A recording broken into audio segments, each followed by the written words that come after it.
নমস্কার বন্ধুরা, মালা রান্নাবান্না স্বাগতম। কালকে একাদশী, তাই আজকে আমাদের নিরামিষ। আজকে নিরামিষ রান্না হবে। আমি ক্যাপসিকাম দিয়ে পুর বানাবো আজকে। এই যে ক্যাপসিকাম, বড় বড় ক্যাপসিকাম, আগে পুরটা তৈরি করে নেব, তারপর এটা দিয়ে আমি পুর বানাবো, ক্যাপসিকামের পুর। প্রথমে কড়াইতে দিয়ে দিচ্ছি তেল।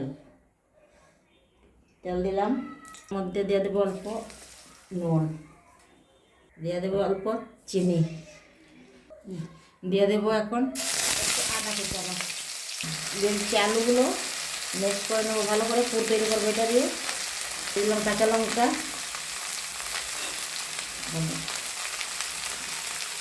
অল্প শুকনো লঙ্কার গুঁড়ো, ধনে গুঁড়ো, হলুদ গুঁড়ো, আর গুঁড়ো,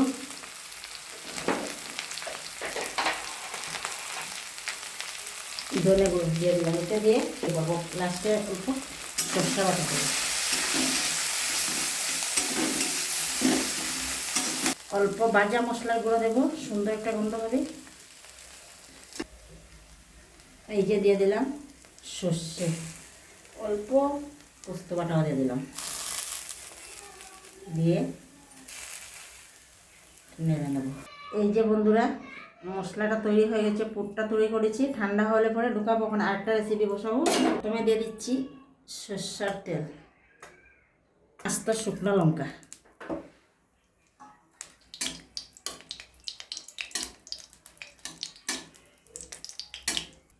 দিয়ে দিচ্ছি আস্ত জিরা। এইটা দিয়ে রান্না করবো। এই যে কচুরলতি কেটে ধুয়ে ভালো করে সিদ্ধ করে জলটা ফেলে দিয়েছি, কচুরলতি রান্না করব। দেখুন কি দিয়ে দেবো এবার কচুরলতিটা,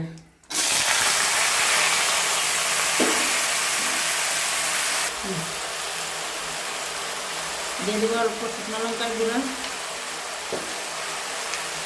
হলুদ গুঁড়ো, অল্প অল্প একদম বেশি না,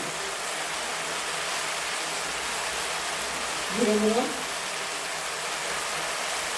পরিমাণ মতো নুন, চিনি, অল্প লেবু চিপে যদি গলায় ধরে তার জন্য।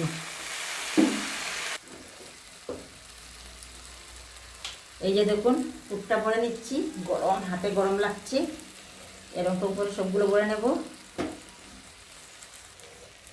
এই যে দেখুন সবগুলো ভরা হয়ে গেছে। এখন কড়াই বসিয়ে দেবো, ভেজে নেব। দেবো পোস্ত বাটা, নিরামিষ কচুরলতি তো একদিন করেছি শীতল দিয়ে, আপনারা দেখেছেন। আজকে নিরামিষ করছি, দেখে নিরামিষ আমি এরকম করে করি। আপনারা কীরকম করেন আমি জানি না, আপনারা যে যেরকমই করেন কমেন্ট করে বলবেন। আমার যদি ভুল হয়ে থাকে যে আমরা তো এরকম করি, আপনিও এরকম করেন। আমি যেরকম বলবেন সেরকম করবো। এরকম দিয়ে দিলাম পোস্ত বাটা, বাটাগুলো হয়ে গেছে, এখন নামিয়ে নেব। এই যে দেখুন দিয়ে দিচ্ছি, তেল গরম হয়ে গেছে, অল্প বেসন দিলাম, না দিলেও হতো, তাও দিলাম আর কি অল্প। যেগুলো সবগুলো ভেজে নিব একে একে। দেখুন কি সুন্দর লাগছে ক্যাপসিকামের পুর, পুরটা রেডি। আরেকটা রেসিপি বানাবো কুমড় দিয়ে, তিনটা আজকে রেসিপি দেখাবো আপনাদেরকে করে। আর এই যে কড়াইটা বসিয়ে দিয়েছি, আমি কড়াইটা ধুইনি, কারণ আছে এটা তো, এটা সিক্রেট। এই যে দিয়ে দিলাম তেল, এই যে দিয়ে দিলাম জিরা ফোড়নে, আর দিয়ে দিলাম আস্ত গোটা জিরা দিয়েছি ফোড়নে। এখন বানাবো কুমড় চচ্চড়ি। ধুয়ে নুন মাখিয়ে রেখেছে বৌমা, সব কিছুই বৌমা রেডি করে রেখেছে, আমি কিছুই করিনি। আমি শুধু রান্নাই করছি। লতা কেটে সিদ্ধ দিয়ে জল ফেলিয়ে মশলা বেটে সব ঠিকঠাক করে রেখেছি, আমি শুধু রান্না করছি। এটুকুই আমার কাজ, আপনারা দেখতে থাকুন। এখন দিয়ে দেবো কুমড়গুলো, এই যে দিয়ে দিলাম।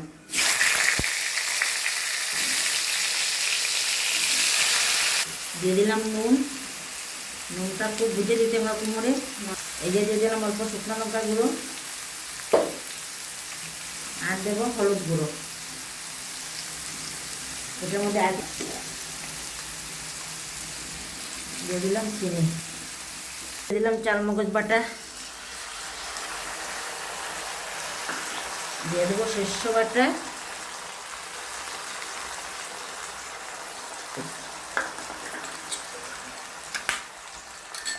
অল্প পোস্ত বাটা ছিল, এটা দিয়ে দেব।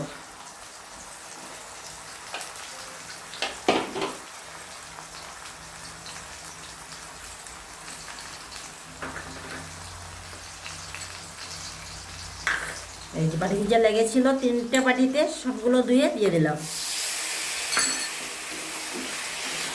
এখন অল্প টাকা দিয়ে দেবো। এই যে দেখুন একে একে ছোটা ছিল, আমার ছোটাই হয়ে গেছে। এখন আমি নামিয়ে নেব। আর আপনাদের কেমন লাগছে অবশ্যই কমেন্ট করে বলবেন, ভুল হলেও বলবেন, ক্ষমা করবেন, লাইক কমেন্ট শেয়ার করবেন। আপাতত আজকের জন্য অতটুকুই, আর একটু বাকি হয়ে যাবে, জলদি দেখাচ্ছি। আমার যদি কিছু ভুল হয় আপনারা আমাকে শুধরে দেবেন, আমি শুধরে নেবো। ভুলান্ত মতো আমার অনেক কিছু ভুল হতেই পারে, কথা বলতে ভুল হতে পারে বা কোনো কিছুই ভুল হতে পারে। সেই দুটোটাকেও ক্ষমা দিয়ে দিচ্ছি, ভুল হলে ক্ষমা করবেন। এই যে দেখুন পুরগুলো হয়ে গেছে। এটা বড় ক্যাপসিকাম ছিল, দুটো দিয়ে 6টা হয়েছে, আমি 6টাই করে নিয়েছি। খুব সুন্দর লাগছে, এরকম বানিয়ে খেয়ে দেখবেন, খুব ভালো লাগবে। আর কোমর চচ্চড়াটা একটু বাকি আছে, এখনই দেখিয়ে দিচ্ছি। এই যে দেখুন কোমর চচ্চড়া কি সুন্দর হয়েছে। সর্ষে বাটা, চালমগজ বাটা অল্প, পোস্ত বাটা, নুন হলুদ শুকনো লঙ্কা দিয়ে বানিয়েছি। এরকম বানিয়ে খেয়ে দেখবেন, খুব ভালো লাগবে। আজকের মতন অতটুকুই, বাই বাই, টাটা।